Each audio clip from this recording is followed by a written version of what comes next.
Good. All right, y'all. Well, I don't, I don't know if I'm violating every protocol in human history, but what I wanted to do more so than kind of a breakout presentation, you know, all of these days just kind of run in, and this is, I guess they're prepping you all for the madness of professional developments.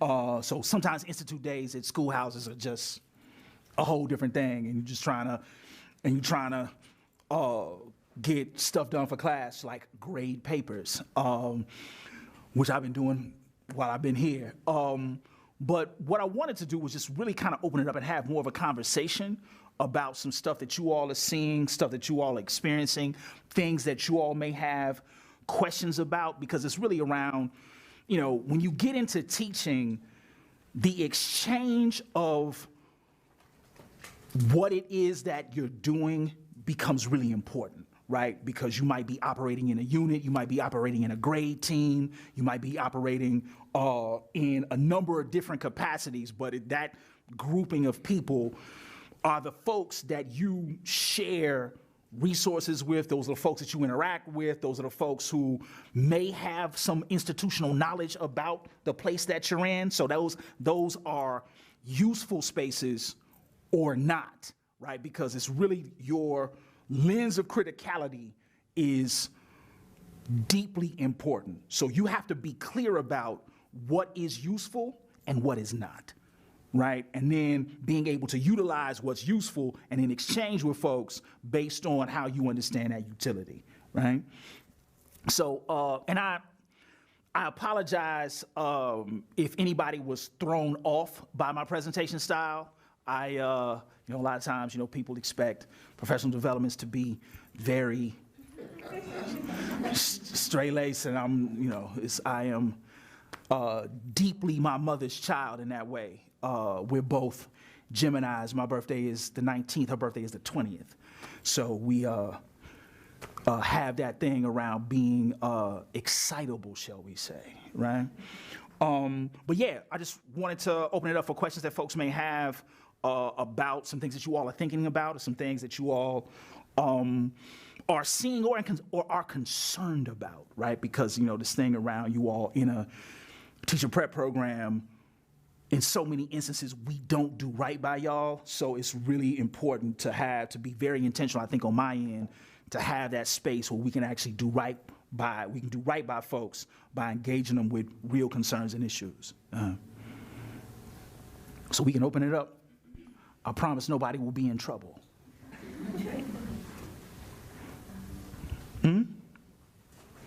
Oh, and yeah, we got the mic going on. I guess this is live streaming while I got my little Janet Jackson apparatus on. You know. It's a vibe, really. At least it's just that one. Yeah, right, exactly. For real, like, for real. Yeah, so I had a question, mainly because something that I'm really concerned about is like the school to prison pipeline. And something that you said that stuck with me is like how education like happens in spite of schooling. So like I don't really want to be a teacher who's like sit down, be silent, take notes, like fall in line kind of thing. But also I don't want like my other students to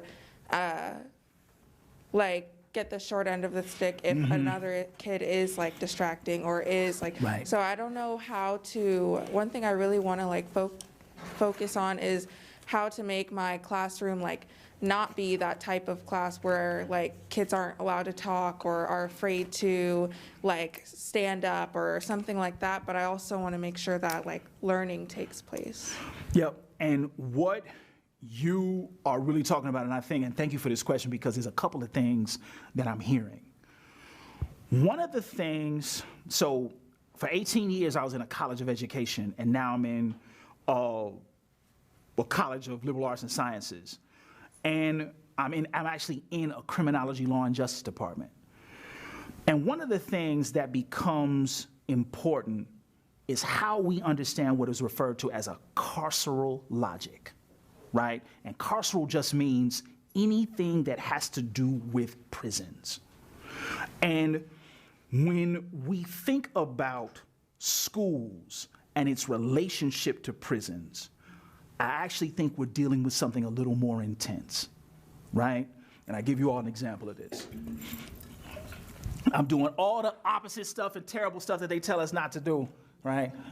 Start writing and talking, right? But we actually have to think about this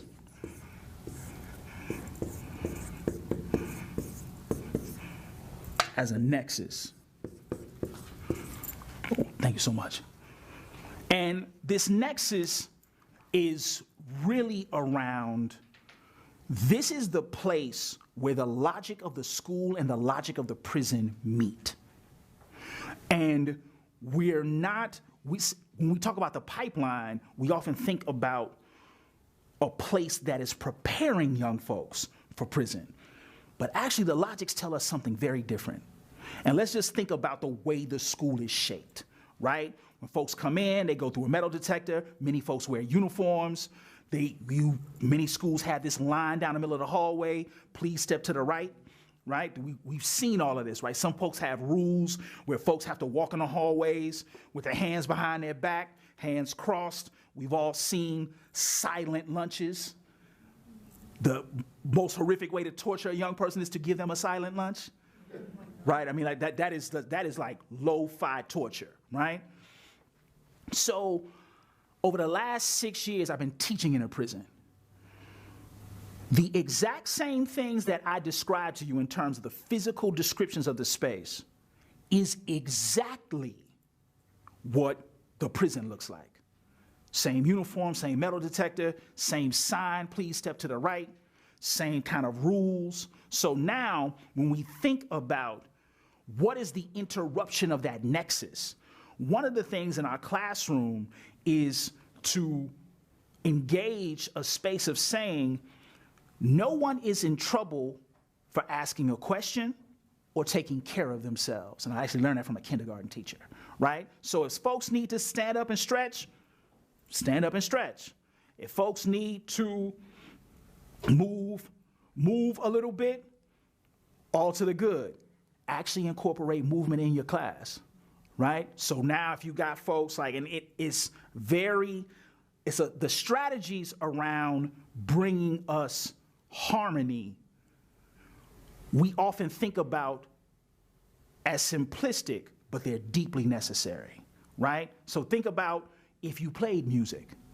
Think about if you actually had a space where you set aside time for folks to actually check in with you, right? So this thing around really being intentional about what is it that we're trying to do in relationship to learning, and then also what are folks willing, what are we now thinking about as an interruption to that particular logic, right? Because that logic is the one that gets us in the most, and when we see it enough, we start to forget it, right? We don't take into account how it shows up in all these spaces.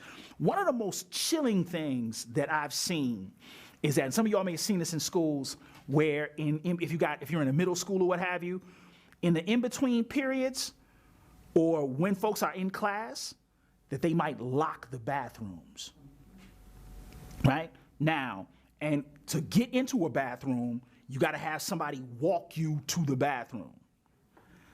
The only other place that I know that happens is death row. So I'm thinking about that logic now has us think about what are we really in, right? And what are we asking young folks to do? Because most of it is about just surviving the encounter in opposed to engaging a space where we learn. So now, always think about that interruption, right? So music is an interruption to this kind of didactic behavior, right? Having a conversation about folks taking care of themselves is absent of the conversation of sit down, be quiet, line up, right? Another thing that will be important, because you're also developing relationships with folks, you now have to be honest around when you are upset and when you are deeply proud of them. Because now what we're talking about is how we demonstrate love in those spaces, right? And I think that's really, it sounds basic in some ways, but I think those types of reminders allow us to now go into what we envision education to be because we got tangible examples of how to do it, right? But I think those little things, so when you talk about interrupting that nexus, think about those little things that you can do in your practice, right?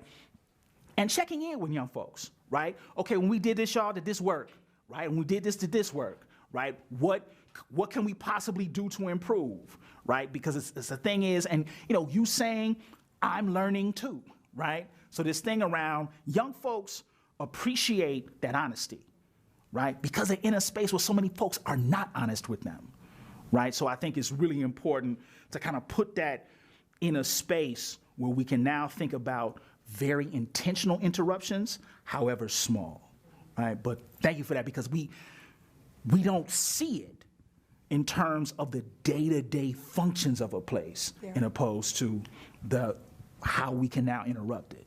Thank you. Mm-hmm.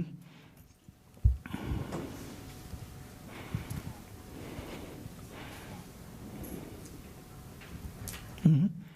So I come from the land of pre-K, so early childhood, and we are really focused on social emotional learning. So do you think, and picking up that you're more high school, middle school, do you think that you can still incorporate social emotional learning at the high school? Because they need to be able to have those disagreements, have those conversations, and process somebody else's feelings and incorporate it? Right, oh yeah.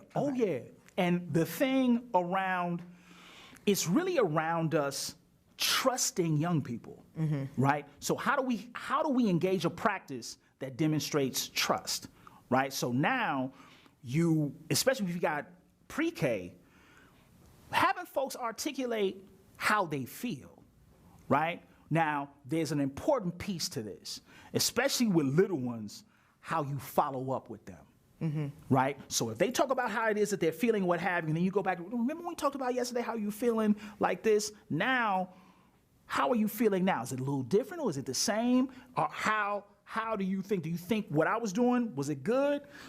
Did it not work? How are you feeling now, and why, right? Because a lot of times we just do the order and compliance thing with little ones, right? So now the way to get out of that order and compliance is to have that interaction, to have that space where you're now able to have a different set of conversations with them, right? And trusting them to have that conversation, right? I think it's really important in the pre-K spaces, because you can do another thing that the SEL stuff doesn't really talk about as much, but what we also see is young people participating in collective activities as being important, right? Young folks have a greater propensity to share before they separate, right? So when young folks get older, and we condition this, right? We condition this through testing, right? So when young people get to third grade, think about how they're seated. Think about how young people are situated and seated in pre-K, and think about how young people are situated and seated in third grade, right? What are you introduced to for the first time between probably second to fourth grade? Rows, right? And those rows are actually reflective of another thing, right? You got to look at a cat named Philip Lancaster, right? So Lancaster wanted every school to be reflective of the work that young folks were going to enter in factories, right? That's how you get lunch lines. That's how you get school bells.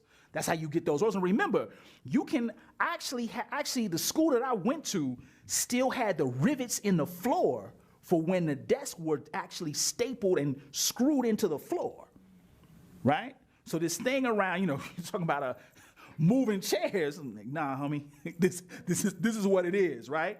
And now when you start to think about how are we demonstrating collective activity, what do we do to now have folks do things where they're sharing, where they're moving together, where they are now thinking about what does it mean to feel good, and if you do not feel good, now what can we do to address it? I think a lot of the social emotional learning stuff gets us into keying into folks' feelings, but it doesn't necessarily get us into how do we engage that follow-up, right? In terms of making sure that we're checking in with folks, right? Because when you check in with a young person, it's a reminder that you're not ignoring them, right? That you take them seriously. So this thing around really thinking about that, because a lot of the stuff, I think one of the major issues with schooling is that a lot of the work we do early childhood, K through 3, we forget once they start being tested, right? And I think that's really an important conjuncture, right? Because we have to have those things. The interruption is going to happen when we decide to do things differently, right? So when I was talking to you all in the big group, don't think about doing things differently as you coming in the schoolhouse with a hatchet in the main office, just hitting the desk and be like, look, we done with this. That's not it, right? The thing is really saying, what are the practices that affirm my students, right? How do I engage in a practice that is affirming of them, right? And if there are any issues, what do I do to address them first and not from a place of punishment and containment, right? So this thing around really being intentional about that. The intentionality is the interruption, because the thing that they hope you will do is ignore what's actually happening and just kind of do your thing as you see fit, in opposed to saying, no, there's an issue here. And if we pay attention to this issue, we're all the better in our classrooms, right? And that a lot of times when people talk to me, they always think about, well, Stovall, this is more this social justice stuff. It's like, look, man, we are talking about a space where young folks are dehumanized and not experiencing any modicum of justice. So now, in our practice, how do we begin to do that, right? And I think for everybody, because again, with pre-K, learning those lessons and keeping those lessons in the front, and this is for everybody, an important strategy, when you all get to your respective buildings, there's somebody in that space that knows what they're doing. You gotta find them. Right, that is the first job. Because now, and it doesn't matter what subject they teach, it doesn't matter what they do in that building. It's really around you becoming abreast to that function of that space, and now what you can do to move in it as a very knowing and critical person, right? Because in your first 3 years of teaching, you're just trying to figure it out, right? You're trying to get your footing. So now it's really around who are the folks who assist you in getting that footing, right? It really becomes important, because that, once you get your footing, there's more ease in the classroom space, right? Because now you're clear about what it is that you can do, and you can move a little differently. But thank you for that, because we have to, those are the things that we got to grapple with a little more, right? In opposed to just kind of letting them pass. Mm-hmm. Hi, you have been giving examples with a lot of like names and history about things that I don't really know, or a lot of people probably don't know, and I want to like have like a section in my class of library books and stuff that my kids can take that are about history and like other races and authors and things that aren't just in the curriculum but could go along with it. And I also want to be knowledgeable about that as well. So are there any books that you would recommend, or anything that you would recommend me looking into that would be helpful for that? Definitely, thank you for that. There is an organization that actually specializes K through 12 in terms of making accessible material about socio-political concerns, history, and making sure that folks get what it is that they need. They're called Rethinking Schools. And for everybody, remember your teacher pass, right? All you got to do with a lot of these folks is call and say you are teaching in a classroom. You either will get hella discounts or it will be free, right? Because they really want to get stuff out to folks. So Rethinking Schools is an excellent place to get this type of material. Another piece is a book that just came out called Wake. It's a graphic novel about a rebellion of enslaved people. And the author wrote it specifically for middle schoolers. Because what she was going with, we always teach enslavement as the degradation, but we never teach the resistance. And she wrote that piece particularly for that purpose. Another piece that's a good resource is it's a spot called Rethinking Schools. There's another space called Teaching for Change, and they have a bunch of resources for folks. Another spot is the Metropolitan Center for Education at New York University. They have cataloged all of these resources for teachers K-8 around critical issues, around history, around pedagogical approaches. So they've been deeply intentional about that. Another grouping of folks that are coming out with some good stuff for teachers is this group of folks out of the University of San Francisco. And they have a program, called See Her, and C is literally letter C, H-E-R. And it's talking about all of this particular work of women of color who have been doing school-based work. And then there is a woman by the name of Colette Anderson. She's also at the University of San Francisco, and she's been doing work around with See Her, but also another organization that is looking at shifting professional developments that are relevant to teachers to do different types of work. And I think if you look at the Rethinking Schools stuff, the Teaching for Change stuff, when you look at their references, go into those pieces too, because again, what you're trying to do is branch out. And in creating your library, which is an excellent idea, especially if you have your own classroom, getting a library up is good. Now, here's the other piece, and I'm so happy you asked this question. Whatever you get, you gotta read too, right? Because that's the thing, because that's where you build out the practice, right? Because now it's more things, and it's opening you up, right? In terms of now seeing what's possible. Another thing is to potentially team up with a librarian, right? And just kind of ask, here are my students, I want to get some stuff on this, and then just kind of going through those things, because what librarians have is just access to those databases that just open up everything, right? And then librarians are usually really friendly. They'll show you how to use it too.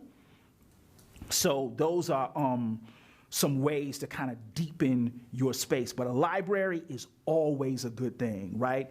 And it's out of Philly, there was a group of women in the 70s who called their library, they called it the Black Women's People's Library. And it was literally just books set up in a neighborhood that folks could exchange, get, use, bring more books to the space. So that's a really important piece. But your curation of the books are really important, right? Because if you want folks to get a sense of themselves, be reflected in the books, you now have to get them in a space where those books actually reflect your students, right? Which is the different,